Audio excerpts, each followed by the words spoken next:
Gardening எல்லாருக்கும் பிடிக்கும். ஆனா, கார்டனிங்கில ஒரு 90% பீப்பிள் ஃபேஸ் பண்ற ஒரு விஷயம் என்ன தெரியுமா? கிளீனிங். எப்படி அந்த இடத்த கிளீன் பண்ணுறது? இப்போ இந்த பாட்டை கொண்டு அங்கே நான் வச்சேன்னா அதுக்கு நான் தண்ணி ஊற்றணும். அந்த தண்ணி மாடியை ஃபுல்லாக மண்ணாக்கும். அதை நான் க்ளீன் பண்ணணும். அது காஞ்சிருச்சுன்னா அதை நான் போட்டு தேய்க்கணும். இது மட்டும்தான் எல்லாரோட மைண்ட்லேயும் இருக்கும். அதனாலே பலர் வந்துட்டு வேணாம், அந்த பிளான்ட்டை தூக்கி அங்கே வைக்கவே வேணாம், கீழெல்லாம் மண்ணாயிடும், கரையாயிடும்னு சொல்லிட்டு யூஸ் பண்ண மாட்டாங்க. அந்த மாதிரி ஃபீல் பண்ணுறவங்களுக்காக தான் இந்த ஸ்டாண்டு பர்ஃபெக்டாக யூஸ் ஆகும்.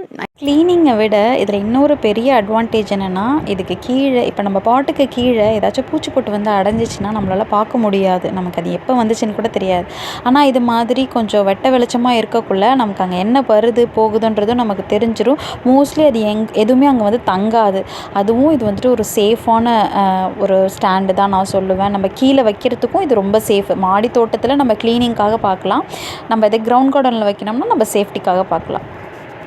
இப்போ இதில் வந்துட்டு மொத்தம் 4 பீஸ் இருந்துச்சு. இது மினிமம் குவான்டிட்டி 2 கொடுக்கணுன்றதால எனக்கு 4 வந்திருக்கு. அதாவது ஒரு செட்டில் 2 இருக்கும், அந்த மாதிரி வந்துச்சு. இப்போ நான் 2 செட்டு போட்டிருந்ததால் 4 வந்திருக்கு. ஒரு செட்டோட ரேட்டு வந்துட்டு 150 சம்திங்கு.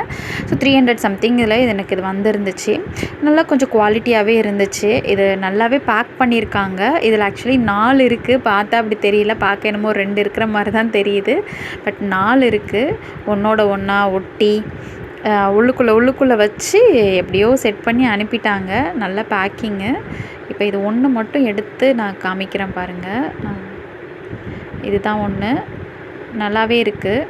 கொஞ்சம் கீழே வந்துட்டு நல்ல ஸ்பேஸ் விட்டு நல்லா ஒரு கல் வைக்கிற அளவுக்கு ஒரு ஸ்பேஸ் வச்சு நல்லா கொஞ்சம் அழுத்தமாக இருக்குது. சின்ன பாட்டு வச்சோம்னா நம்ம 3 பாட்டு வைக்கலாம். பெரிய பாட்டு வச்சோம்னா நம்ம 2 பாட்டு வைக்கலாம். இதில் புஷ்ஷும் கொடுத்துருக்காங்க. நம்ம அது புஷ் வந்துட்டு அதுக்குள்ளே நிறைய கிடந்துச்சு. நம்ம அதில் ஆட் பண்ணிக்க வேண்டியதான். நான் இது எல்லாத்தையும் ஆட் பண்ணியிருக்கேன். இல்லைன்னா வச்சுக்கோங்களேன், தரையில் நம்ம நகர்த்தி வைக்கக்குள்ளே ஒரு மாதிரி கர்னு சத்தம் கேட்கும். அதனால் புஷ் இருந்துச்சுன்னா அதை நம்ம யூஸ் பண்ணிடணும்.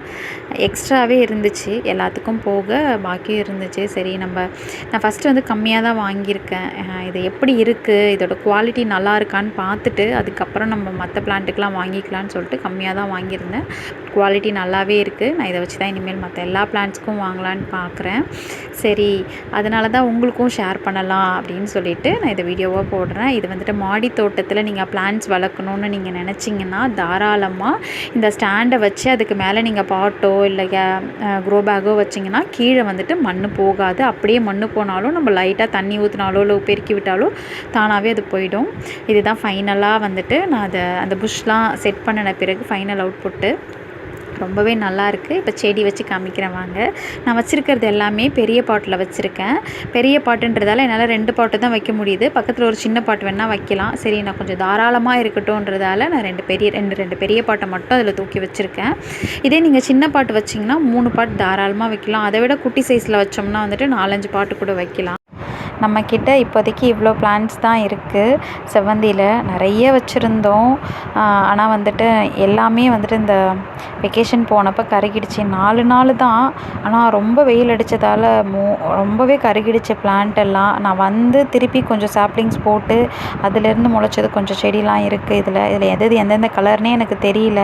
இந்த வீடியோ எடுக்கவே எனக்கு ரொம்ப கஷ்டமாக இருந்துச்சு. சரி, அதெல்லாம் நம்ம காட்ட வேணான்னு சொல்லிட்டு தான் நான் அதை எடுக்கவே இல்லை. இப்போ இதெல்லாம் பூத்தா தான் தெரியும் இதெல்லாம் என்னென்ன கலர் வந்திருக்குன்னு சொல்லி. நம்ம சப்ஸ்கிரைபர் ஒருத்தவங்க சொல்லியிருந்தாங்க வாட்டர் பாட்டிலில் ஹோல்ஸ் போட்டு வச்சுருக்கலாம் இல்லைன்னுட்டு. ஆனால் அது உண்மையாகவே எங்களுக்கு தெரியல. தெரிஞ்சிருந்தால் நான் கண்டிப்பாக வச்சுட்டு போயிருப்பேன். பார்க்கலாம் என்னென்ன கலர்ஸ்லாம் வருதுன்னு. Happy gardening.